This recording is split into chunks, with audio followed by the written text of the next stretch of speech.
সর্বপ্রথম আপনার browser open করে ডিবিবিএল স্কলারশিপে এসে এইচএসসি লেভেল স্কলারশিপে অ্যাপ্লাইতে ক্লিক করবেন। ক্লিক করার পরে আপনার অ্যাপ্লিকেশন নেম অর্থাৎ আপনার এসএসসি অ্যাডমিট কার্ড বা মার্কশিট অনুযায়ী আপনার নামটা লিখবেন। তারপরে আপনার যে জন্ম তারিখ সেটা সঠিকভাবে লিখে দেবেন। জেন্ডার দেবেন। জেন্ডার দেওয়ার পরে আপনার মোবাইল নম্বরটি সঠিকভাবে দেবেন। যে মোবাইল নম্বরটা অল টাইম খোলা থাকে এটি মোবাইল নম্বর লিখবেন। লেখার পরে এই পাশে আছে ফাদার্স নেম।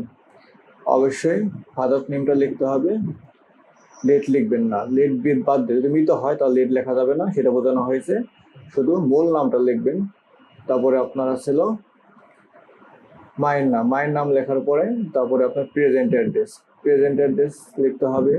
উপরে আপনি ব্ল্যাক মার্কে লেখা আছে কীভাবে আবার লিখতে হবে নিয়মটা, সে অনুযায়ী আপনার অ্যাড্রেসটা লিখবেন। লেখার পরে আপনার পরবর্তী ধাপে আসছে, খেয়াল করেন যে পার্মানেন্ট অ্যাড্রেস। এখানে সেম অ্যাড্রেস হলে কপি করে দিয়ে দিবেন আর ভিন্ন হলে লিখে দিবেন। তারপরে পার্মানেন্ট হোম ডিস্ট্রিক্ট, আপনার হোম ডিস্ট্রিক্টটি লিখবেন, অর্থাৎ পার্মানেন্ট যে হোম ডিস্ট্রিক্ট সেটা লিখবেন। লেখার পরে আপনার এই পাশে আছে present home district, permanent home উপজেলা।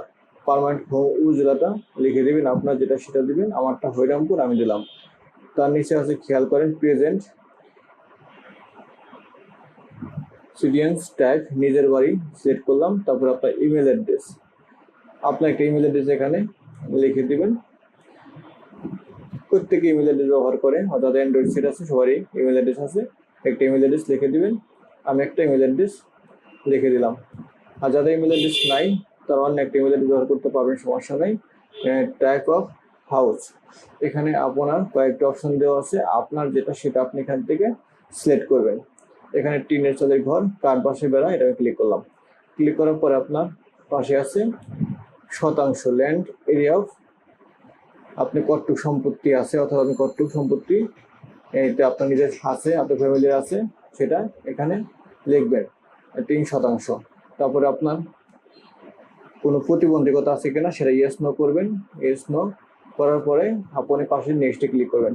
নেক্সটে ক্লিক করার পরে আপনার একাডেমিক লেভেল আপনার এখানে দিতে হবে এসএসসি। তারপর আসে পাসিং ইয়ার, আপনি কত সালে পাস করলেন সে পাশের সালটা এখানে উল্লেখ করতে হবে। তার রেজিস্ট্রেশন নম্বর, আপনার যে এসএসসি রেজিস্ট্রেশন নম্বর সেটা লিখে দিবেন। তারপরে আছে গ্রুপ, আপনি কোন গ্রুপ থেকে পাস করলেন সে গ্রুপ লিখবেন, তার গ্রুপ লিখবেন। তারপরে রোল নম্বরটা আপনার দিয়ে দেবেন, এসএসসি যে রোল নম্বরটা সেটা সঠিকভাবে লিখবেন। তারপরে আপনি কোন প্রতিষ্ঠান থেকে পাস করলেন, অর্থাৎ আপনি এসএসসি যে পাস করলেন, এসএসসি বা দাখিল যেটা হোক আপনি পাস করলেন, সেই প্রতিষ্ঠানের নামটা এখানে লিখবেন সঠিকভাবে, কোনো ভুল করা যাবে না। লিখে দেওয়ার পর পাশে আছে লোকেশন, এখান থেকে আপনার দিতে হবে জেলা শহরের বাইরে দিলাম, আপনার যেটা সেটা দেবেন, অর্থাৎ প্রতিষ্ঠানের লোকেশনটা। তারপরে সিজিপিএ, আপনার কত পয়েন্ট পাইছেন, অবশ্যই 4 সাবজেক্ট বাদ দিয়ে লিখবেন, অর্থাৎ অপশনাল সাবজেক্ট সেটা বাদ দিয়ে যে পয়েন্ট থাকে সেটা লিখবেন। আপনি কত পয়েন্ট পাইছেন 4 সাবজেক্ট সহ সেটা লিখবেন। লেখার পরে আপনার এবার হচ্ছে প্রেজেন্ট প্লেস অফ স্টাডি, আপনি কোথাও আপনি লেখাপড়া করছেন কিনা সেটা দিবেন, নাহলে আপনি নট অ্যাভেলেবল দিবেন। নট অ্যাভেলেবল দেওয়ার পরে আপনি একবার চেক দিবেন সব কিছু ঠিক আছে কিনা। চেক দেওয়ার পরে নেক্সটে ক্লিক করবেন। নেক্সটে ক্লিক করার পরে আপনাকে পরবর্তী ধাপে নিয়ে আসবে ফাদার ইনফরমেশন। এখানে আসলে পিতা জীবিত না মৃত সেটা ক্লিক করতে হবে। তারপরে ফাদার অকুপেশন, পিতা কি কাজ করেন, পিতার আপনার এখানে শিক্ষাগত যোগ্যতার কথা বলা হয়েছে সেটা আপনি লিখে দিবেন। তারপরে আছে আপনার এখানে পেশা, শ্রমজীবী দিলাম, যে যে কাজ করে সেটা দিবেন। তারপরে আপনার এখানে আপনার মায়ের অপশন চাওয়া হয়েছে, মায়ের জীবিত হলে জীবিত দেবেন, মেয়ের পেশা দিবেন, মায়ের পেশা দিবেন। মায়ের পেশা হচ্ছে আপনার যদি কিছু করে সেটা দিবেন, আর না দিবেন, এবং তার শিক্ষাগত যোগ্যতা দিবেন। পেশা থাকলেই আপনার দিবেন, না থাকলে দেওয়ার দরকার নেই। তারপরে আসলে এখানে আপনার হাউস ওয়াইফ দিয়ে দিবেন, পেশা না থাকে হাউস ওয়াইফ দিবেন।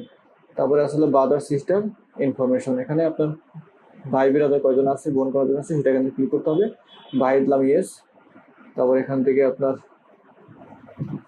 ভাইয়ের যে একাডেমিক লেভেল সেটা আপনার কোথায় লেখাপড়া করে সেটা ক্লিক করবেন। ক্লিক করার পরে আপনার সে ভাইকে যে কোন প্রতিষ্ঠানে লেখাপড়া করে সেটাও কিন্তু আপনাকে দিতে হবে। যদি আপনার প্রযোজ্য না হয় সেটা দিবেন না। যদি কোনো ক্লাস লেখাপড়া করে তাহলে অবশ্যই লিখতে হবে। আপনি এখান থেকে আপনার প্রতিষ্ঠানের নামটা সঠিকভাবে লিখে দেবেন। প্রতিষ্ঠানের নাম লিখে দেওয়ার পরে আপনার যদি আরও ভাই বিরাদার থাকে, বোন থাকে, সেটাও অ্যাড করতে পারবেন। আমি এখান থেকে আরেকজন অ্যাড করে নিচ্ছি। অ্যাড করে নেওয়ার পর এখানে সিস্টার দিলাম আরেকজন। সিস্টার দেওয়ার পর সিস্টার কোন লেভেলে আছে সেটা এখান থেকে ক্লিক করতে হবে। সে এখনও স্কুলে যায় না, এই জন্য এটা ক্লিক করলাম এবং নট অ্যাভেলেবল সেটা ক্লিক করে দিলাম।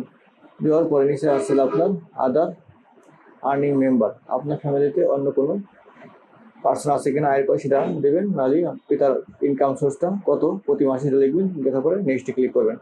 আর মায়েরটা প্রয়োজন হবে না, যেহেতু হাউস ওয়াইফ দেওয়া হয়েছে এই জন্য মায়েরটা প্রয়োজন হবে না। যেহেতু পিতারটা দেওয়া হয়েছে, ইনকাম সোর্স আছে, এই জন্য আপনি সর্বনিম্ন 12-13 হাজার টাকা দিয়ে দিবেন, বেশি দেওয়ার দরকার নেই।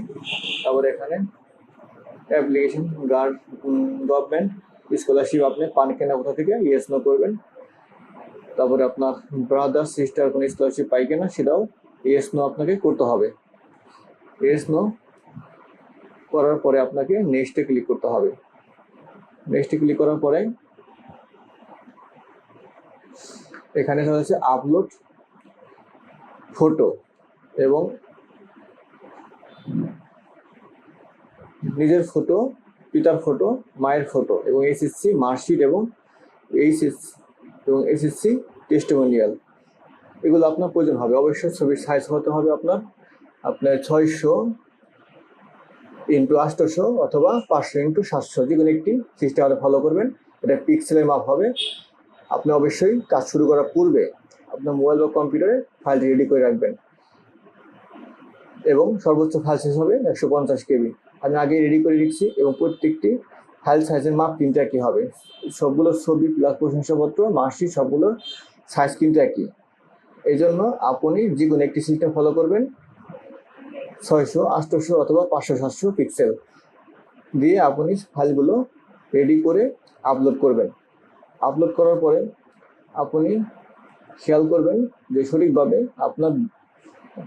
নিচ্ছে কিনা, অর্থাৎ ফাইলগুলো সঠিকভাবে শো করছে কিনা। আপনার ডান পাশে কিন্তু ফাইলগুলো আপলোড করে শো করবে। তো শো না করে তাহলে বুঝতে হবে যে আপনার ফাইলটি আপলোড হয়নি। আপনি অবশ্যই সঠিকভাবে যাচাই করবেন। সবগুলো ছবি, মার্কশিট দিয়েছি, প্রশংসাপত্র দিয়েছি। দেওয়ার পর এখানে একটা ক্যাপচা আছে, এই ক্যাপচাটি সঠিকভাবে লিখতে হবে, কোনো ভুল করা যাবে না। লাস্ট ফিনিশিং সব কিছু একবার চেক দেবেন। চেক দেওয়ার পরে আপনি সাবমিটে ক্লিক করবেন। সাবমিটে ক্লিক করার পরে কিন্তু আপনার আবেদনটা কমপ্লিট হয়ে গেল। হয়ে যাওয়ার পরে কিন্তু আপনাকে আইডি দেওয়া হবে এবং একটি কপি দেওয়া হবে। কপিটা প্রিন্ট করে রাখতে পারেন বা আপনার প্রয়োজন মতো আপনার পিডিএফ আকারে সেভ করে রাখতে পারেন। এভাবে আপনার কাজটি সম্পন্ন করবেন। ধন্যবাদ সবাইকে, ভালো থাকবেন। আবার আপনাদের জন্য নতুন একটি ভিডিও নিয়ে।